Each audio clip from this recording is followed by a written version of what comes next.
Okay, hello, Sean, and welcome to The Movement. How are you doing? I'm pretty well. How you doing, Maura? I'm doing good. So this is our new series where we sit down with our leadership team and we talk about where your brains are at. And today I want to hear about the AI imperative and kind of what's going on. So let's start off with a little bit of background.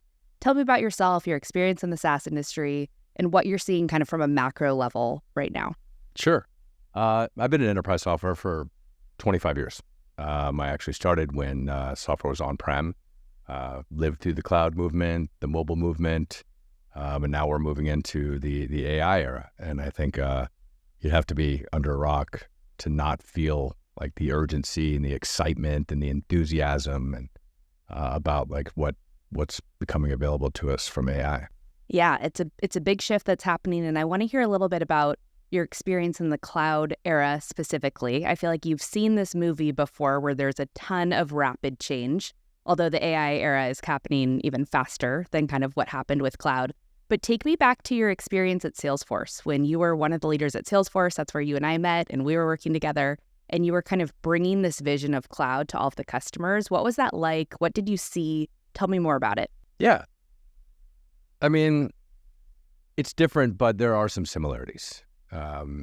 Cloud was a change in the software delivery model. You know, effectively, people were running their software on premise, right? So you had to invest in hardware and you had to invest in consultants, and implementations took a really long time. By the time you finished implementing, it was time to upgrade.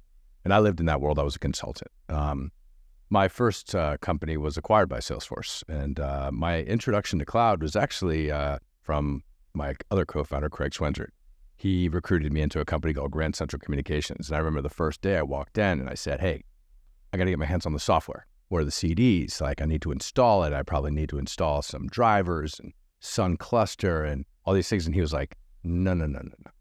You don't need to do that. You just need to go to a browser and everything is there. And it was kind of mind-blowing at the time. And this was probably, I want to say 2000, 2001. Okay. Something like that. In Grand Central, you know, Craig and I worked together at a company called Web Methods. We did integration infrastructure for enterprise systems. We connected like Siebel and SAP and PeopleSoft and, you know, JD Edwards. And we had sort of like, we kind of created the plumbing between these things. And that's when kind of something called XML was new. And that's where we met. And that's where, you know, we spent a lot of time. And he moved over to a cloud company called Grand Central. And one of the things we realized is Grand Central Communications was effectively cloud infrastructure, and they were using web services to connect disparate systems. But one of the things we noticed is like there was a lot of them, but there was one called Salesforce. It was everywhere. We were seeing it everywhere. We were like, well, what is this Salesforce? It's everywhere. Everyone's using it. It's a standard node in this set of integrations. And so we started playing around with it one day. And I remember we were sitting at work and I was just tinkering with Salesforce, and I created a little workflow, and I yelled over to Craig. I said, hey, did you just get that just now? And he said, yeah, I did. And I was like, you've got to see this. And, you know, inside of 10 minutes, I was in the system. I was creating workflows. I was able to use the system really quickly, and I was bought in on cloud immediately. I saw the efficiency gains, the productivity gains. I saw all of the advantages that cloud had over on-prem immediately. And so right then and there, we started our first, you know, cloud company, which was later acquired by Salesforce. Okay, and then tell me about your experience at Salesforce, because once you guys were there, you did a million different roles there, from marketing to leading different organizations to solutions engineering. But you guys were responsible for kind of bringing this cloud vision to all of these huge companies. What was the reception like? How did you get people there to take this leap to the cloud? Yeah, it probably sounds silly now, but, you know, back then it was about establishing trust in the cloud. I mean, we were really sort of, you know, trying to explain to people that you could outsource your mission critical data to us, and we would, you know, take care of it, and you could run your business systems and your processes and house your data, you know, in our data center. And, you know, at the time, a lot of people didn't trust that. You know, they really wanted that control, and they didn't trust that someone else would do that. And I think the first years of Salesforce was really sort of about proving that out. And, you know, in the early days of Salesforce, we talked about multi-tenancy and shared infrastructure and efficiency and CapEx. And those are the things we talked about. You know, even though we didn't have a lot of the capabilities that Siebel, the incumbent, had, it became clear very quickly that this was just a better way. And as it picked up steam, we had to build trust. Salesforce made trust a first-class citizen across the business, because that was really our charter at the beginning, was to really sort of make people understand, like, this is a trusted, better way to run your business infrastructure and your business software. And at the time also, that's when EC2 launched pretty quickly after that too. So Jeff Bezos was talking about, hey, this is cloud infrastructure. And he started, EC2, which became, of course, AWS, which is represents, I think, 17% of Amazon's revenue. And it's their most profitable business unit in the company. So, there were a lot of sort of cloud pioneers that were started out with like a small vision, but it ended up being, huge. Mm-hmm. And we're at the point now where cloud's obviously mainstream. That's a no-brainer. But now we're on to kind of this next major revolution, the AI revolution. What parallels are you seeing from the adoption of cloud to the adoption of AI? And what's kind of your larger point of view on this race to get AI into the ecosystem right now? Yeah, I mean, there's some uncertainty, with anything new. There's a lot of questions. A lot of people don't quite trust it yet. A lot of people haven't seen some of these huge ROI metrics that they're expecting from AI. But, keep in mind, I always talk about generative AI as kind of starting this revolution. AI has been around for a really long time. But, this OpenAI really started the race. And that just happened last year.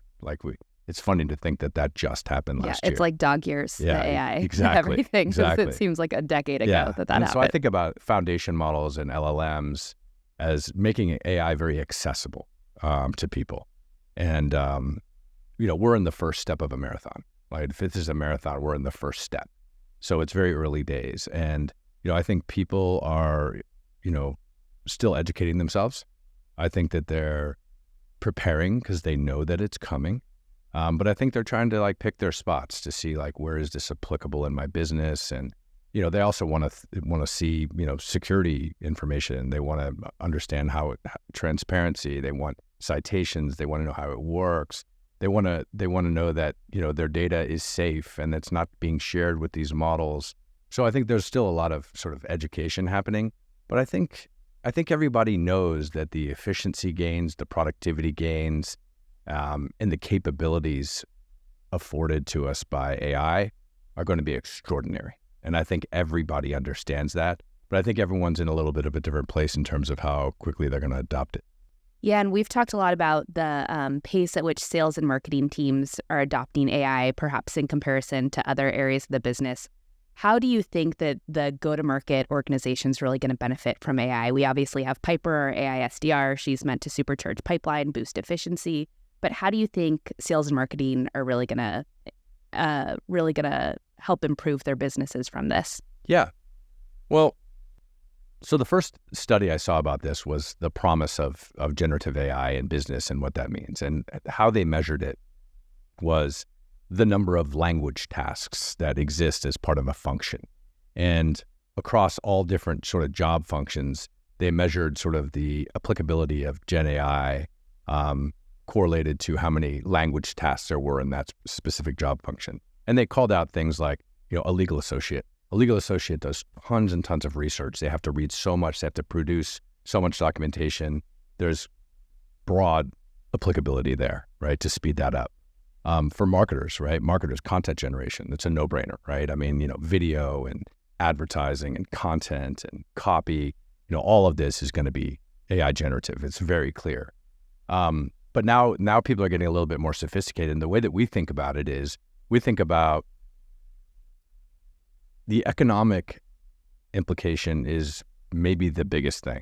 There's obviously a big technology revolution that's happening, but it's also an economic revolution, because AI is going to start to automate a lot of tasks and workflows that typically have been done by humans. You pay W-2s to humans. They're very expensive. They're your most valuable assets, but they're also your most expensive assets. And so companies are starting to realize that they're going to be able to automate a lot of these tasks and workflows. And I think when you look at a marketing organization, if you break it down to the people and the things that they do, you're going to start to identify an extraordinary number of these tasks and workflows that are ripe for automation. The AI SDR made a lot of sense for us. I mean, the first thing we built at this company was like a super view, a super tool for an SDR. So we're going to aggregate lots and lots of data for you without you having to go search and find and gather. We bring it all into one unified view. So they kind of have a good understanding of like, who am I talking to? How should I be thinking about this company or this person? Or what should this conversation be about? Really sort of giving, it's always blown my mind that, SDRs are the first connection between a business and a buyer.